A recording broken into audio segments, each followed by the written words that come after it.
November 14 32 ആഴ്ചയിലെ വെള്ളിയാഴ്ച. ലൂക്ക 17 26 മുതൽ 37 വരെ വാക്യങ്ങൾ.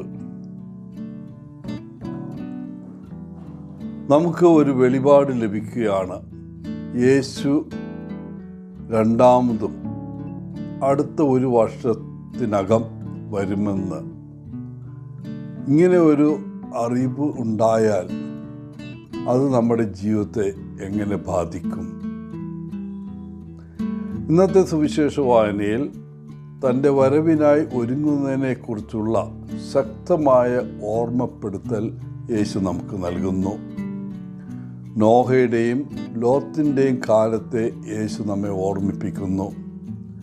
രണ്ട് സാഹചര്യങ്ങളിലും ആളുകൾ അവരുടെ ദൈനംദിന ജീവിതം നയിച്ചു, സാധാരണ ജോലികൾ ചെയ്തുകൊണ്ടിരുന്നു. എന്നാൽ ന്യായവിധി വന്നപ്പോൾ അവർ ഒരുക്കമില്ലാതെ പിടിക്കപ്പെട്ടു.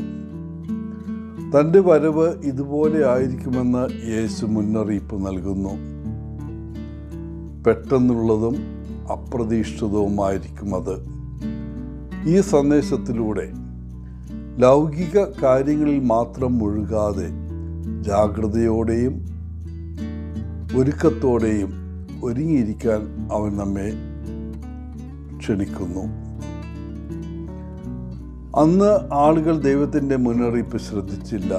അതിനാൽ അവർക്ക് തക്ക ശിക്ഷ അനുഭവിക്കേണ്ടി വന്നു. പ്രത്യേകിച്ച് ഒരു ലളിതമായ നിർദ്ദേശം അനുസരിക്കാത്ത ലോത്തിൻ്റെ ഭാര്യയെക്കുറിച്ച് യേശു പരാമർശിക്കുന്നു. അങ്ങനെ അവൾ ഉപ്പുതൂണായി മാറി. നമ്മുടെ പാപങ്ങൾക്ക് പശ്ചാത്തപിക്കാൻ യേശു നമ്മെ വിളിക്കുന്നു. നാം അവൻ്റെ വാക്ക് കേട്ടാൽ നമുക്ക് നിത്യജീവൻ ലഭിക്കും. എന്നാൽ നാം അവനെ അവഗണിക്കുകയും തിന്നും കുടിച്ചും പാപം ചെയ്യുകയും ചെയ്യുന്ന പതിവ് പ്രവൃത്തികളിൽ ഏർപ്പെടുകയും ചെയ്താൽ നിത്യമരണം ഉറപ്പാണ്. മൃതദേഹങ്ങളിൽ ഒത്തുകൂടുന്ന കഴുകന്മാരെ പോലെ ഒരാൾ മറ്റൊരാളെ ഇരയാക്കുന്ന ആളുകളുടെ നിലവിലെ ഭയാനകമായ ബന്ധങ്ങൾ തീർച്ചയായും നാശത്തിന് കാരണമാകും. സുവിശേഷ സന്ദേശത്തിൻ്റെ അടിയന്തരതയെക്കുറിച്ചും യേശു നമ്മെ ഓർമ്മിപ്പിക്കുന്നു. വിശ്വാസികൾ എന്ന നിലയിൽ ക്രിസ്തു വീണ്ടും വരുമെന്ന് നമുക്കറിയാം. പക്ഷേ ആ സമയം അജ്ഞാതമാണ്. ഈ യാഥാർത്ഥ്യം ഓരോ ദിവസവും ഉൾക്കൊണ്ട് ജീവിക്കാൻ മാത്രമല്ല, മറ്റുള്ളവരുമായി ദൈവത്തിൻ്റെ സ്നേഹം പങ്കിടാനും നമ്മെ പ്രചോദിപ്പിക്കണം. നമ്മുടെ സുഹൃത്തുക്കൾ, കുടുംബം, അയൽക്കാർ എന്നിവർ സുവിശേഷം കേൾക്കേണ്ടതുണ്ട്. സുവിശേഷം പങ്കിടുന്നതിലൂടെ ആ ദിവസത്തിനായി തയ്യാറെടുക്കാൻ നാം അവരെയും സഹായിക്കുന്നു. ഈ വാക്യങ്ങൾ ദൈവത്തിൽ പൂർണ്ണമായും ആശ്രയിക്കാനുള്ള ആഹ്വാനമാണ്.